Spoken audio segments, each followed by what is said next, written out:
Welcome to TV6 news. నేను రేవతి. ముందుగా ముఖ్యాంశాలు.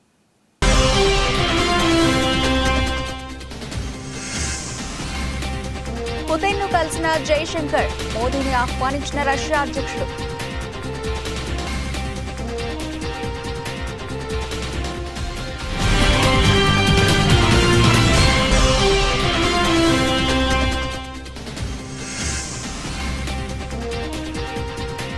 కెప్టెన్ కు నివాళులర్పించిన సీఎం స్టాలిన్, ప్రభుత్వ లాంఛనాలతో అంత్యక్రియలు.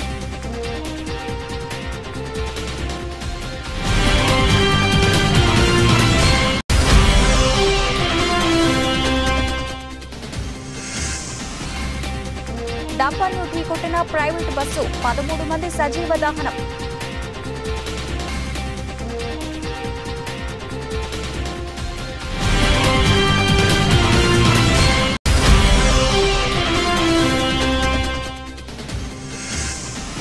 విశాఖలో వైసీపీకి షాక్ ఇచ్చిన ఎమ్మెల్సీ వంశీ కృష్ణ యాదవ్, మంగళగిరిలో పవన్ కళ్యాణ్ సమక్షంలో జనసేన పార్టీలో చేరిక.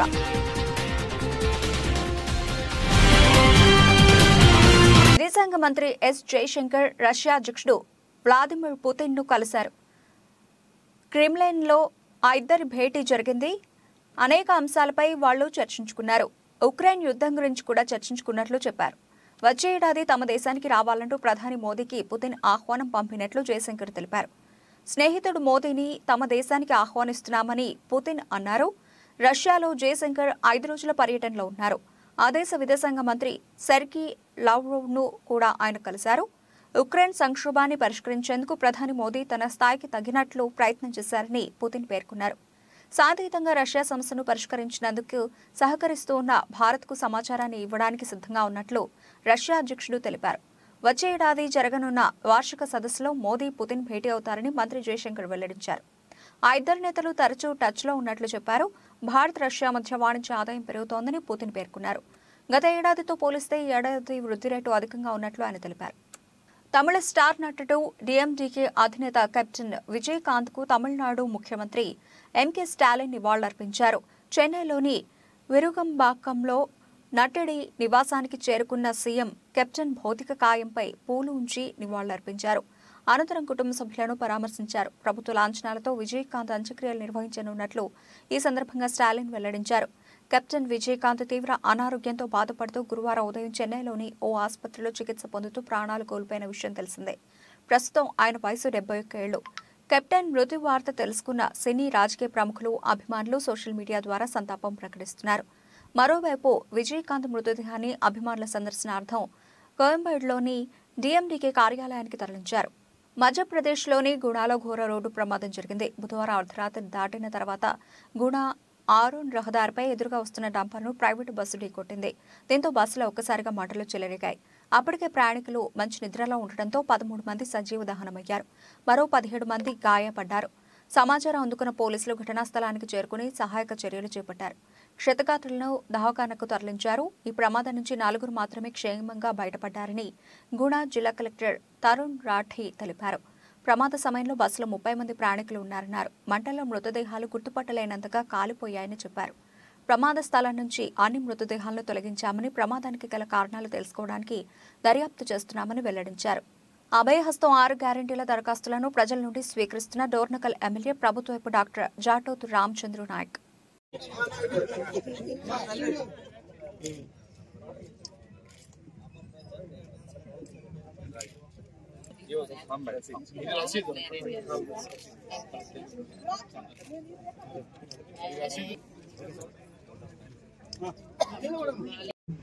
మాట ఇచ్చినట్టుగానే ప్రమాణ స్వీకారం రోజునే అభయహస్తం 6 గ్యారంటీల ఫైలుపై తొలి సంతకాన్ని చేసింది మన ప్రభుత్వం. కొలువు తీరిన 48 గంటల్లోనే తెలంగాణ ఆడబిడ్డలకు ఆర్టీసీ బస్సులో ఉచిత ప్రయాణం, అర్హులైన వారందరికీ రాజీవ్ ఆరోగ్యశ్రీ 10 లక్షల వైద్య సాయం గ్యారెంటీలను అమలు చేసి చరిత్ర సృష్టించింది. అదే సంకల్పంతో మిగిలిన గ్యారెంటీలను కూడా నెరవేర్చేందుకు ప్రజాపాలన కార్యక్రమానికి మన ప్రభుత్వం శ్రీకారం చుట్టిందని తెలియజేసేందుకు గర్విస్తున్నాం. చివరి వరుసలో ఉన్న పేదవారికి కూడా సంక్షేమ పథకాలు అందినప్పుడే ఈ రాష్ట్రం, దేశం అభివృద్ధి చెందుతుంది.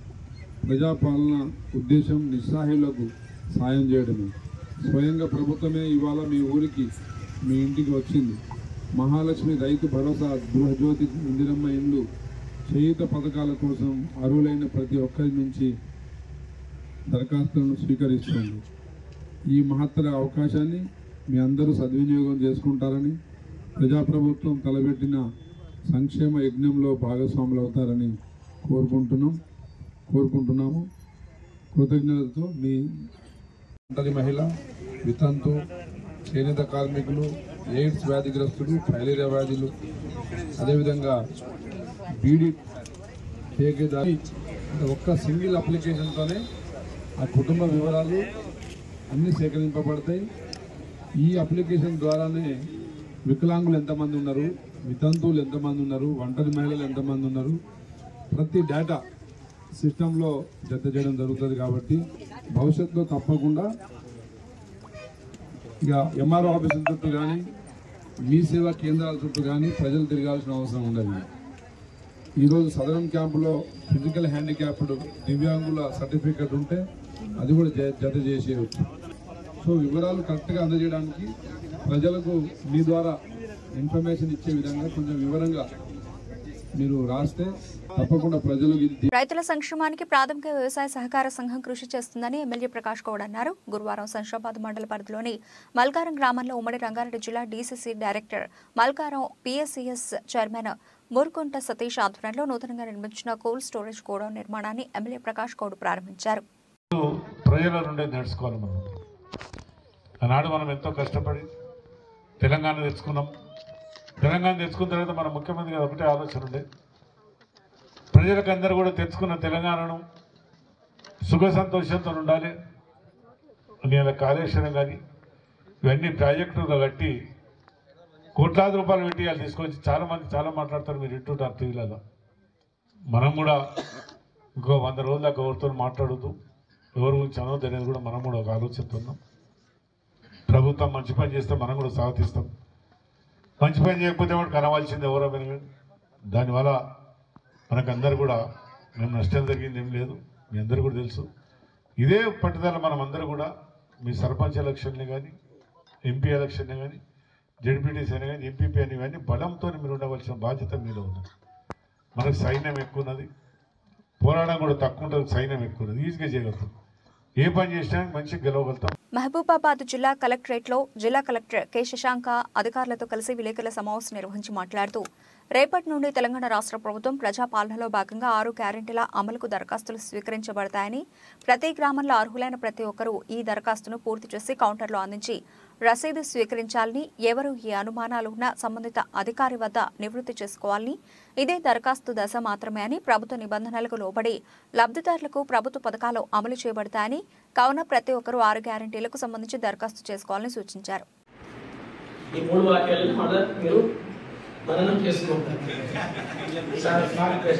జనరల్ కౌంటర్ వాళ్ళకు రసీదు ఇస్తారా? జనరల్ కౌంటర్ లో రిసిప్ట్ తీసుకున్నాను. ఇతర సమస్యలు ఉంటాయి కదా సార్, చాలా మంది అప్లికేషన్ చేయడానికి ముందుకు వస్తారు, వాళ్ళకి రసీదు ఇస్తారా?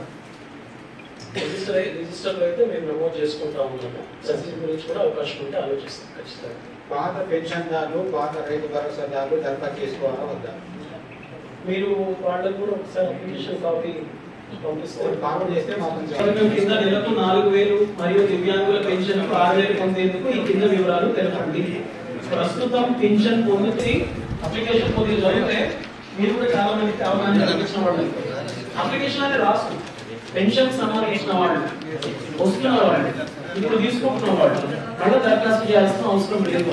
కానీ కొద్దిమందికి మాకు రావాలి, మాకు రాలేదు అని ఉండొచ్చు.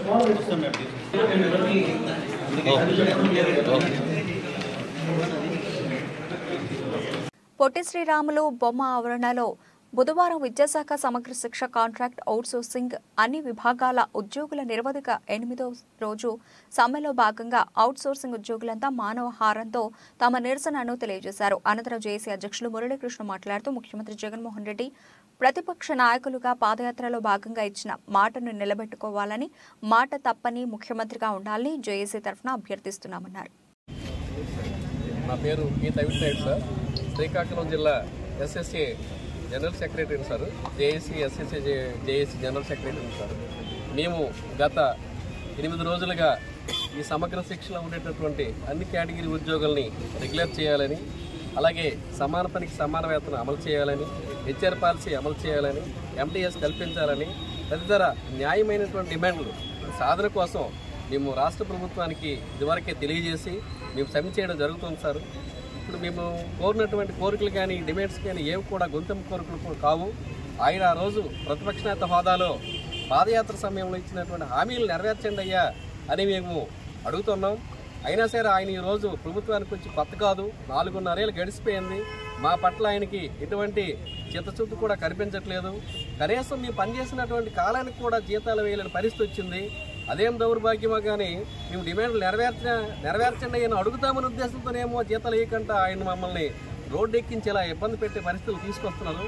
కాబట్టి ఇప్పటికైనా జగన్మోహన్ రెడ్డి గారు మీరు పాదయాత్రలు ఇచ్చినటువంటి హామీలు జగిత్యాల జిల్లా కేంద్రంలోని జిల్లా పోలీస్ ప్రధాన కార్యాలయంలో ఏర్పాటు చేసిన విలేకరుల సమావేశంలో జిల్లా ఎస్పీ సన్ప్రీత్ సింగ్ జిల్లా పోలీస్ శాఖ 2023 సంవత్సర నేర వార్షిక నివేదికను విడుదల చేశారు.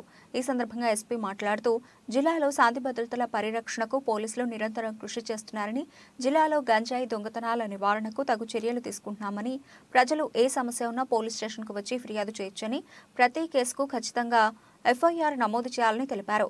సైబర్ నేరాలపై 903 టోల్ ఫ్రీ నెంబర్కి ముందుగా కంప్లైంట్ ఇవ్వాలని, తద్వారా సైబర్ నేరగాళ్లకు మన నగదు ట్రాన్స్ఫర్ అవ్వకుండా హోల్డ్లో పెట్టగలుగుతామని సూచించారు. ఈ సమావేశంలో ఏఆర్, ఏఎస్పీ, డీఎస్పీలు, సిఐలు, ఏఆర్, ఎస్ఐలు పాల్గొన్నారు. మనం ఈరోజు ఇక్కడ జగిత్యాల డిస్ట్రిక్ట్ పోలీస్ సంబంధించిన 2023 ఎట్లా పాస్ అయితే సంవత్సరంలో క్రైమ్ ప్యాటర్న్స్ ఎట్లాగా ఉన్నారో దాని గురించి మాట్లాడడానికి ఇక్కడ అందరూ ఉన్నారు. సో ఈ ఇయర్ మొత్తం చూస్తే మోస్ట్లీ ప్రశాంతంగా కంప్లీట్ అయిపోయింది. మీకు అందరికీ తెలుసు ఇక్కడ లాస్ట్లో ఇయర్ ఎండ్లో మనకి ఎలక్షన్స్ కూడా వచ్చినాయి. సో ఎలక్షన్స్ కూడా టోటల్ ఆల్ ప్రొసెసెస్ కూడా పీస్ఫుల్ వేలోనే కంప్లీట్ అయినాయి. ఇక్కడ కూడా ఎలాంటి కూడా ఇష్యూ కావాలి. సో మనము ఈ క్రైమ్ డీటెయిల్స్లోకి వెళ్తే అది 23లోని ఓవరాల్ క్రైమ్ మనం చూస్తే లాస్ట్ ఇయర్ కంటే 22 కంటే దాదాపు జస్ట్ 1% రిడక్షన్ వచ్చింది. 2022లో ఎట్లాగా 5,120 క్రైమ్స్ రిజిస్టర్ అయినాయి. 23లో 5,070 క్రైమ్స్ రిజిస్టర్ అయినాయి. స్మాల్ రిడక్షన్ ఉంది. లేక ప్రాపర్టీ అఫెన్సెస్లో పెద్ద రిడక్షన్ వచ్చింది. 354 22లో ఉండే దానికి కంపేర్ చేస్తే 23లో 325 రికార్డ్ అయింది. సో ప్రాపర్టీ క్రైమ్స్లో డిటెక్షన్ పర్సెంటేజ్ మేము అంటాము, అంటే ఎన్ని కేసెస్ డిటెక్ట్ చేయడం జరిగింది అది దాదాపు అంతేనే ఉంది. కానీ ప్రాపర్టీ లాస్ట్ కొంచెం ఎక్కువ అయింది. అయితే ఒక్కొక్క కేసులో ప్రాపర్టీ పోవడం అది కొంచెం ఎక్కువ ఉండడం వల్ల సో ప్రాపర్టీ రికవరీ పర్సెంటేజ్ కూడా దాదాపు అంతనే ఉంది. దాంట్లో కూడా ఎంత పెద్ద చేంజెస్ లేవు. కానీ 2014లో కాపు ఓట్ల అండతో గెలిచి కాపులకు రిజర్వేషన్లు ఇస్తామని నమ్మబలికి దారుణంగా మోసం చేసిన చంద్రబాబును నేడు కాపులు వెంట నడుస్తారా లేదా? పవన్ కళ్యాణ్ ముసుగుతో వస్తున్న చంద్రబాబు చేతిలో మళ్లీ మోసపోతారా? కాపుల ఆత్మగౌరవాన్ని చంద్రబాబు కాళ్ల ముందు పడేసిన పవన్ వెనుక కాపులు ఉంటారా? వైఎస్ఆర్సీపీ నేత శివశంకర్ రెడ్డి ప్రశ్నించారు. చంద్రబాబును రాజకీయంగా బతికిస్తారా, రాజకీయంగా చంపేస్తారా తెలుసుకోవాల్సింది కాపు సోదరులే. వంగవీటి రంగాన్ని చంపించినటువంటి చంద్రబాబును కాపులు రాజకీయంగా బతికిస్తారా, చంపేస్తారా? కాపులకు రిజర్వేషన్లు ఇస్తానని మోసం చేసి 2014లో ఓట్లు వేయించుకున్న తర్వాత కాపులను చీపురు పుల్లలా ఇసిరి పడేసిన బాబుని కాపులు రాజకీయంగా చంపేస్తారా, బతికేస్తారా? మేము అధికారంలోకి వస్తే కాపులకు ఏడాదికి 5,000 కోట్లు ఇస్తామని 2014-19 మధ్య చంద్రబాబు 3,000 కోట్లు కూడా ఇవ్వని చంద్రబాబును కాపులు బతకనిస్తారా, రాజకీయంగా చంపేస్తారా? తన ముఖం చూస్తే తన ముఖం మీదనే కాపులు గాండ్రించి ఉమ్మేస్తారని తన ముఖానికి పవన్ కళ్యాణ్ మాస్క్ పెట్టుకొని వస్తున్నటువంటి చంద్రబాబును కాపు సోదరులు రాజకీయంగా బతికిస్తారా, చంపేస్తారా? అదే కాపుల ఓట్ల కోసం చంద్రబాబు కాపుల ఆత్మగౌరవాన్ని చంద్రబాబు కాళ్ళ దగ్గర పెట్టినటువంటి పవన్ కళ్యాణ్ ఇద్దరు హైదరాబాద్లో కలిశారు కదా. కాపు సోదరుమనులారా, ఖచ్చితంగా నిజాయితీగా ఆలోచించాల్సినటువంటి సమయం ఇది. ఇప్పుడే మన కాపుల ఆత్మగౌరవం ఏంటో చూపించి ఇలాంటి వాడేసుకున్నటువంటి వాళ్ళని చెప్పుతో గాండ్రించి ఉమ్మేసే సమయం ఇది. ఖమ్మం జిల్లా సత్తుపల్లి పట్టణంలో కాంగ్రెస్ ప్రభుత్వం చేపట్టిన ప్రజాపాలన కార్యక్రమాన్ని గురువారం ఉదయం 10:30 గంటల సమయంలో లాంఛనంగా ప్రారంభించారు. ఈ సందర్భంగా ఎమ్మెల్యే రాఘమయ్య మాట్లాడుతూ కాంగ్రెస్ ప్రభుత్వం ఇచ్చిన 6 గ్యారంటీలు 100 రోజుల్లో పూర్తి చేసే విధంగా అడుగులు వేస్తున్నామన్నారు. ఇప్పటికే 2 గ్యారంటీలు అమలు చేశామని తెలిపారు. ఒక్కో అప్లికేషన్తో 6 గ్యారంటీలు అమలవుతాయని పేర్కొన్నారు. గత ప్రభుత్వంలో మాదిరిగా భేదభావం పక్షపాతం లేకుండా వ్యవహరించాలని, కాంగ్రెస్ ప్రభుత్వంలో లబ్ధిదారులందరికీ మేలు జరిగేలా చూసే బాధ్యత అధికారులదే అని అన్నారు. దానివల్ల ఎంతో మంది పేదలకి మనం ప్రాణహాని నుంచి కాపాడుకోవచ్చు. అందుకోసం కూడా రేవంత్ రెడ్డి గారికి, సోనియా గాంధీ గారికి కృతజ్ఞతలు తెలియజేసుకున్నాం. అలాగే మన ప్రభుత్వం ఏర్పడి 20 రోజుల లోపలే మిగతా 6 గ్యారెంటీల అమలు కోసం మనం అన్ని కలిపి ఒక అప్లికేషన్ ఫామ్ లోనే ఒక్కొక్క పథకానికి ఒక్కొక్క అప్లికేషన్ పెట్టుకొని అధికారుల చుట్టూ తిరిగే అవసరం లేకుండా మనం అధికారులే మన ముందుకు వచ్చి మన విన్నతులు స్వీకరించి మనకి ఏమేమి అవసరమో అవన్నీ కూడా మనం ఒక అప్లికేషన్ తోటి ఫిల్అప్ చేసి సక్రమంగా అక్కడ అందించి, అలాగే ఈ ఒక్క 5 పథకాలే కాకుండా ఇంకా మనకి ఏమన్నా అప్లికేషన్స్ కావాలన్నా కూడా మీరు మామూలుగా దరఖాస్తు చేసుకోవచ్చు. ప్రతి అప్లికేషన్ కూడా స్వీకరించడం జరుగుతుంది. ఈ అవకాశం ప్రతి ఒక్కరు సద్వినియోగం చేసుకోవాలని మీ అందరినీ కోరుతున్నాను. అలాగే ఇది నిరంతర ప్రక్రియ. ఇప్పుడు 8 రోజుల్లో అయ్యేది కాదు. ప్రతి 4 నెలలకు ఒకసారి కూడా మళ్ళీ మనం ఇట్లాగే సభలు నిర్వహించుకొని ఇంకా అందని వాళ్ళకి అందించే ప్రయత్నం చేస్తాము. ఇది కంటిన్యూగా కాంగ్రెస్ ప్రభుత్వం కంటిన్యూగా 5 సంవత్సరాలు చేపట్టే ప్రోగ్రాం కనుక మీరందరూ దయచేసి సహకరించి ప్రతి ఒక్కరూ కూడా అవకాశం సద్వినియోగం చేసుకోండి. అర్హులైన వాళ్ళకి ప్రతి ఒక్కరికి రోజా అంటే నిజమైన భాషకు బ్రాండ్ అంబాసిడర్. రాజకీయాల్లో మహిళలు ఎంతో హుందాగా ఆదర్శంగా ఉండాలి.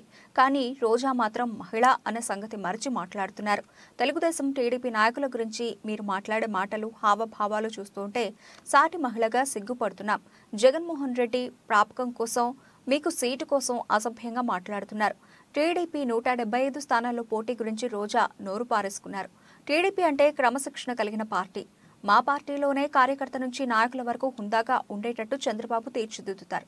ఎప్పుడు ఎన్నికలు వచ్చినా 175 నియోజకవర్గాల్లో గెలుపు సాధించే అభ్యర్థులతో టీడీపీ సిద్ధంగా ఉంది.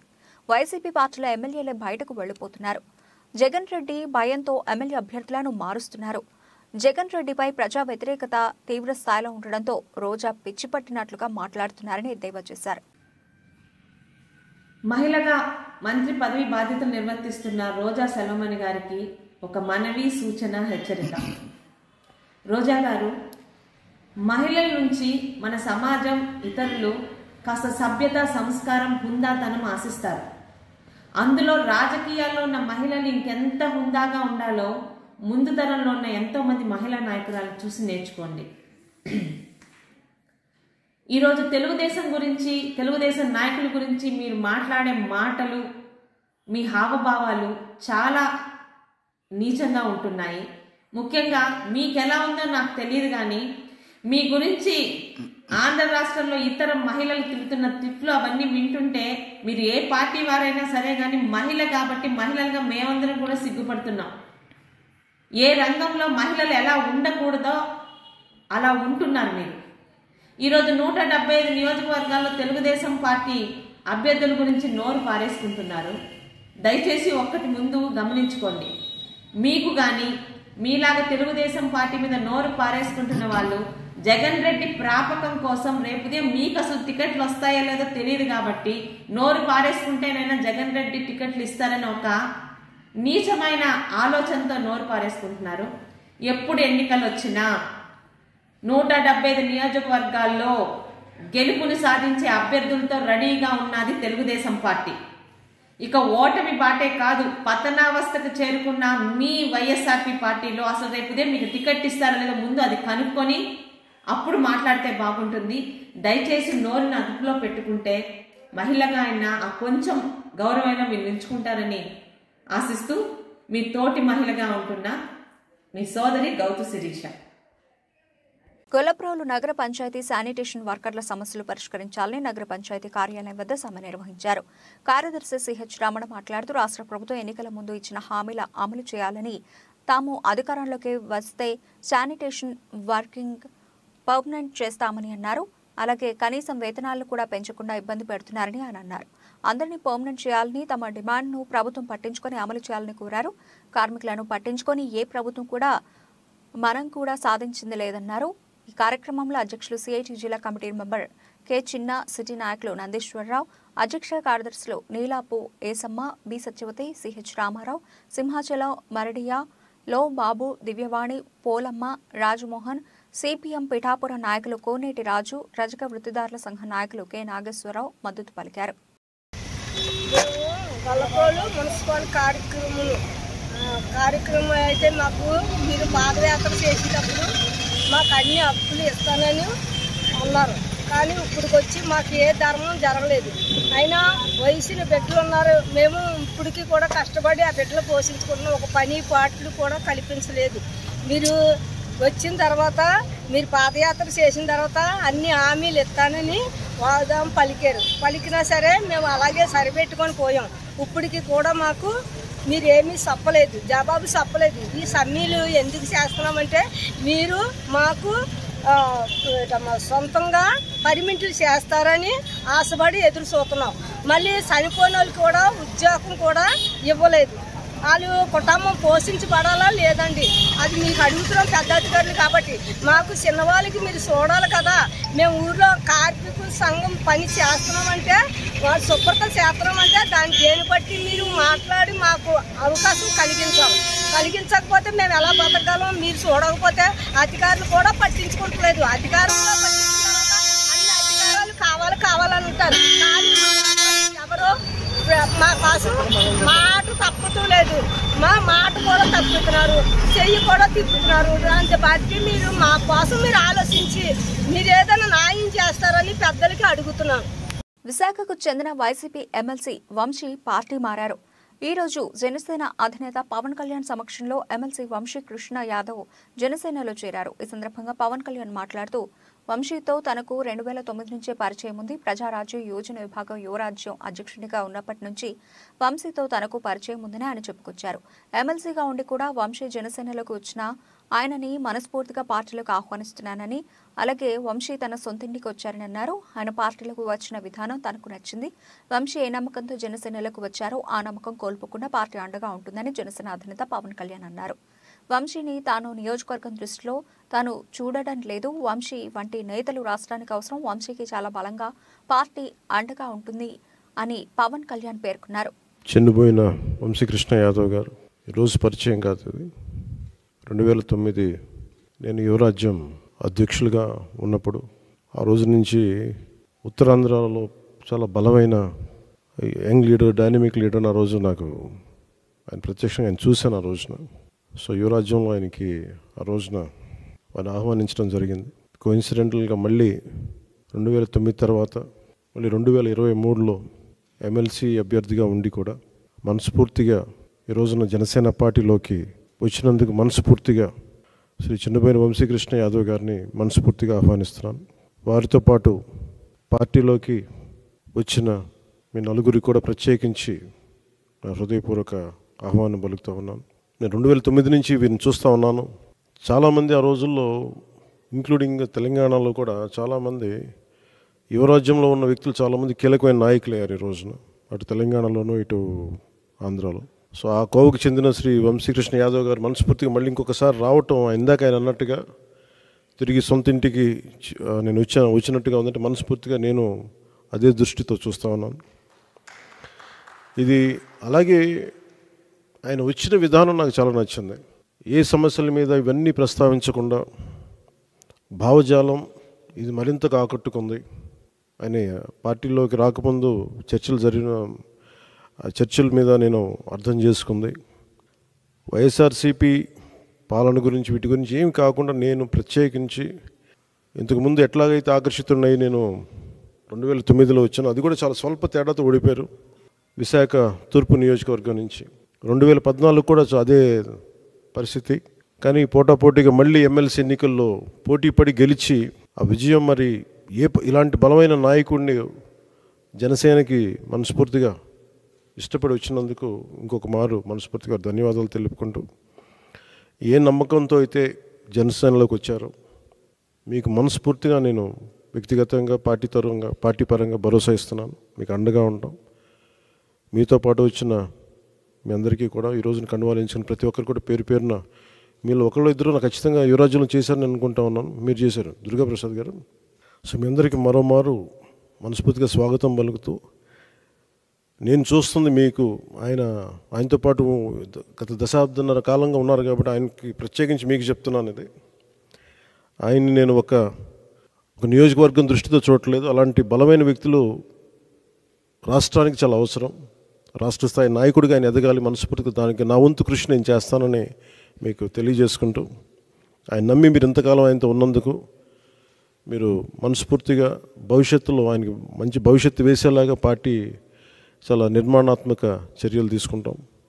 చాలా బలంగా ఆయనకి అండగా ఉంటామని తెలియజేసుకుంటూ, దీనికోసం ఆయన పార్టీలో చేరిక వచ్చిన ఇక్కడ జనసేన నాయకులందరికీ అంతర్జాతీయ ట్రెండ్ సానుకూలత, దేశీయ ఆర్థిక ఫండమెంటల్స్ బలపడుతున్న సంకేతాలతో భారత స్టాక్ మార్కెట్ మరో కొత్త చరిత్ర సృష్టించింది. వరుసగా 4వ రోజు బలమైన ర్యాలీ జరిపింది. బుధవారం బీఎస్ఈ సెన్సెక్స్ తొలిసారిగా 72,000 పాయింట్ల శిఖరాన్ని అధిరోహించింది. తాజాగా 702 పాయింట్లు పెరిగిన ఈ సూచి 72,038 పాయింట్ల వద్ద ముగిసింది. ఇదే బాటలో ఎన్ఎస్ఈ నిఫ్టీ 21,600 పాయింట్ల స్థాయిని మొదటిసారిగా దాటేసింది. 213 పాయింట్ల భారీ లాభంతో 21,655 పాయింట్ల వద్ద ముగిసింది. గత వారం ప్రథమార్థంలో చవిచూసిన నష్టాల నుంచి మార్కెట్ సులభంగా కోలుకోవడమే కాకుండా కొత్త రికార్డు స్థాయిల్ని చేరిందని, అంతర్జాతీయంగా ద్రవ్యోల్బణం తగ్గుతున్న కారణంగా యుఎస్ ఫెడరల్ రిజర్వ్ త్వరలోనే వడ్డీ రేట్లను తగ్గిస్తుందని ఆశాభావంతో శాంటర్ ర్యాలీ జరుగుతున్నదని Geojit financial services research head Vinod Nair చెప్పారు. దేశంలో భారత్తో జరుగుతున్న తొలి టెస్ట్లో దక్షిణాఫ్రికా రెండో రోజు స్పష్టమైన ఆధిపత్యాన్ని ప్రదర్శించింది. భారత్ను 245 పరుగులకే పరిమితం చేసిన దక్షిణాఫ్రికా రెండో రోజు ఆ స్కోరును అధిగమించడంతో పాటు ఆధిక్యాన్ని సొంతం చేసుకుంది. తన కెరీర్లో చివరి టెస్ట్ సిరీస్ ఆడుతున్న సఫారీ మాజీ సారథి డీన్ ఎల్గర్ బంతుల్లో 211 బంతుల్లో 140 నాటౌట్, 23 ఫోర్లు, అజయ్ శతకంతో చెలరేగాడు. అతడికి తోడుగా తొలి టెస్ట్ ఆడుతున్న డేవిడ్ బెడింగ్హామ్ అర్ధ సెంచరీతో రాణించడంతో రెండో రోజు ఆట ముగిసే సమయానికి దక్షిణాఫ్రికా 66 ఓవర్లలో 5 వికెట్ల నష్టానికి 256 పరుగులు చేసింది. ప్రస్తుతం సఫారీలు 11 పరుగుల ఆధిక్యంలో ఉన్నారు. బులెటిన్ ముగించే ముందు హెడ్లైన్స్ మరోసారి.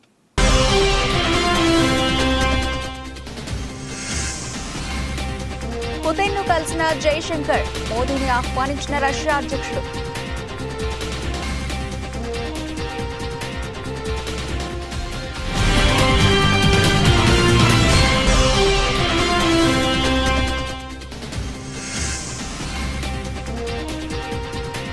కెప్టెన్ కు నివాళులర్పించిన సీఎం స్టాలిన్, ప్రభుత్వ లాంఛనాలతో అంత్యక్రియలు.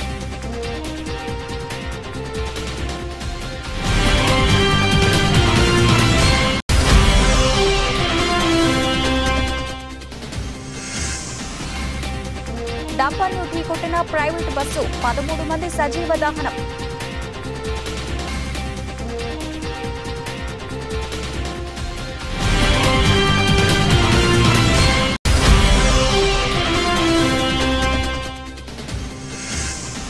విశాఖలో వైసీపీకి షాక్ ఇచ్చిన ఎమ్మెల్సీ వంశీకృష్ణ యాదవ్, మంగళగిరిలో పవన్ కళ్యాణ్ సమక్షంలో జనసేన పార్టీలో చేరిక.